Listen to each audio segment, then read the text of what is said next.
La première question du CE1D mathématiques de 2019 était une question sur les suites de nombres. Ce type de question, c'est courant en CE1D. On en avait déjà eu en 2013, mais aussi en 2015. Que dit-elle cette question 1? Elle dit complète les suites de nombres. Et tu as 3 lignes avec des nombres qui se suivent, il en manque un et il faut trouver quel est le nombre à mettre dans la case qui est vide. Comme la plupart du temps dans les exercices du CE1D où il y a plusieurs lignes, tu verras que la première est plus simple que la troisième. Allons-y pour la première ligne. Qu'est-ce qu'on a dans cette première ligne? On a une suite de nombres, il y en a 5, moins 5, 10, moins 20, 40 et moins 80. Et tu dois trouver le sixième. Tout ce que tu as à faire dans les exercices de suite de nombres, c'est trouver comment passer d'une case à l'autre. Après, tu vérifies comment passer de la deuxième à la troisième si ce que tu as énoncé comme possibilité pour passage, comme calcul, ça fonctionne. Et si ça fonctionne, c'est bon, tu sais tout faire. Cherche pas compliqué. C'est un exercice de CE1D, t'es en fin de deuxième année quand tu le passes, t'es censé savoir le faire, normalement t'as tout vu, y a pas à paniquer. C'est souvent assez simple.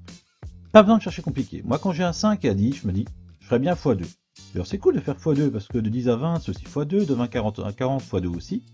Ouais mais attends, x2 il y a un problème parce que c'est pas 5, c'est moins 5, et c'est pas 20, c'est moins 20.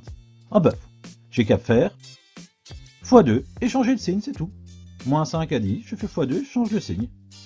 C'est vrai que x2 et changer le signe, tu pourrais le faire en une fois en faisant x-2. Les plus doués d'entre nous l'auront peut-être vu. Mais t'es pas obligé d'être doué, hein. Les maths c'est pas un truc où il y a que les champions qui vont réussir, surtout le CE1D. Cherche pas compliqué, cherche pas à faire un truc super beau, le prof sera fier de toi, cherche à avoir des points. Et ici pour avoir des points, ben c'est juste x2 et changer de signe, c'est tout. Est-ce que ça va pour la suite? Bah oui. 10 x 2 et change de signe, moins 20. Moins 20 x 2 et change de signe, 40. 40 x 2 et je change de signe, moins 80. Et pour la sixième case, celle que nous cherchions, moins 80 x 2, ça ferait moins 160, je change le signe, ça fait 160. Et on a réussi. C'est déjà tout pour la première ligne, tu vois. Cherche pas à faire compliqué, t'observes, tu vois comment passer d'une case à l'autre, et c'est bon, tu envoies. Si tu sais passer de la première à la deuxième et de la deuxième à la troisième de la même façon, tu pourras le faire partout. C'est assez simple. On va pouvoir passer à la seconde ligne. La seconde ligne, rebelote. Tu as 5 nombres, et le sixième, cette fois-ci, il est au milieu de la ligne. Ça ne change absolument rien. On va regarder comment passer du premier nombre au deuxième. On va émettre une théorie, une méthode de calcul. On va vérifier que cette méthode fonctionne pour le deuxième ou troisième, et si ça fonctionne, on est parti, on trouve le quatrième, et le cinquième et le sixième nombre serviront simplement de vérification. Mais attends un petit peu, parce que pour passer de 51 à 31, une multiplication simple, moi j'en vois pas. Eh ben si t'as pas de multiplication simple, c'est que c'est pas une multiplication, parce que sur un dé, surtout dans ce genre d'exercice, des suites, c'est censé être assez simple. Puisque je ne trouve pas une méthode simple, une multiplication simple, je vais chercher autre chose. 51, 31, 31, 11...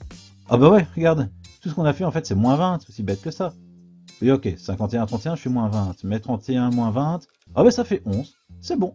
La méthode de calcul que j'ai énoncée pour passer du premier au deuxième fonctionne du deuxième au troisième, et donc je peux l'appliquer partout. 11 moins 20, ça fait moins 9, c'était la petite difficulté parce qu'il faut faire des calculs avec des entiers, des calculs avec des négatifs. Si ça te pose problème, je t'invite fortement à aller voir la vidéo que j'ai fait là-dessus où je développe le pourquoi du comment et tout. Mais après, tu continues. 9 moins 20, ça fait moins 29. Moins 29 moins 20, moins 49, c'est bon. Comme je l'avais dit, le cinquième et sixième permettent de faire une vérification. On a bien trouvé la réponse de la seconde ligne, c'est bon. On peut continuer notre exercice. Troisième et dernière ligne, rebelote. On cherche pour passer du premier au deuxième. On vérifie du deuxième au troisième, on applique pour le quatrième, on trouve le cinquième qui est le nombre qu'on cherchait, le sixième nous servira de vérification. C'est la même chose que pour les deux autres, c'est la troisième fois qu'on fait la même chose. Allons-y pour une multiplication simple. Pour passer de 1 à 4, je ferais bien x 4. Oui, mais 4 x 4, ça fait 16, donc ça ne vérifie pas pour le troisième. Bon, ben c'est pas un fois. On essaye un plus ou un moins. 1 plus 3, ça ferait bien 4, ça c'est cool. Pour le plus 3, je l'ai. Ouais, mais attends, 4 plus 3, ça fait pas 10. Ah non, non. Alors si j'ai pas un fois et que j'ai pas un plus, qu'est-ce que ça peut être? Quand tu es bloqué ainsi, que tu trouves pas, c'est pas compliqué. Mets toutes les flèches pour passer d'une case à l'autre et vois s'il n'y a pas une régularité. Le troisième est un peu plus compliqué, la troisième est un peu plus complexe, c'est vrai. Je l'avais annoncé, c'est souvent le cas au CE1D, mais c'est pas parce que c'est plus complexe que c'est impossible. C'est le CE1D, c'est prévu pour des élèves qui, comme toi, terminent la deuxième année, c'est certain que tu peux y arriver. Il n'y a pas de problème, t'es pas plus bête qu'un autre, tu peux y arriver. Je vais faire mes lignes. Du deuxième au troisième, je fais plus 6. Du troisième au quatrième, je fais plus 9. Regarde un petit peu. 3, 6, 9. Ah bah c'est bêtement la table de 3 en fait, c'est juste ça. La table de 3 elle avance en faisant plus 3, c'est tout le concept de la table de 3. 6 plus 3, 9. Et donc pour la suite je vais faire simplement plus 3. Et encore plus 3. 9 plus 3, ça fait plus 12. 19 plus 12, 31.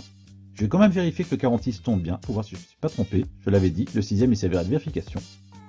31, je vais devoir faire plus 15, bah oui, 12 plus 3. Et 31 plus 15, ça fait bien 46. C'est bon, tu vois. C'était un tout petit peu plus complexe, mais en faisant les petits ponts avec les numéros rouges, j'ai vu qu'il y avait une régularité, que c'était la table de 3.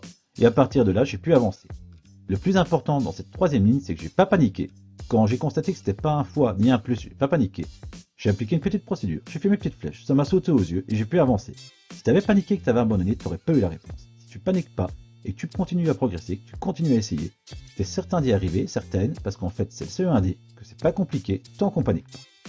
Voilà, c'est déjà tout. Ce premier exercice du CE1D 2019 est à présent complété. On va pouvoir passer à la suite.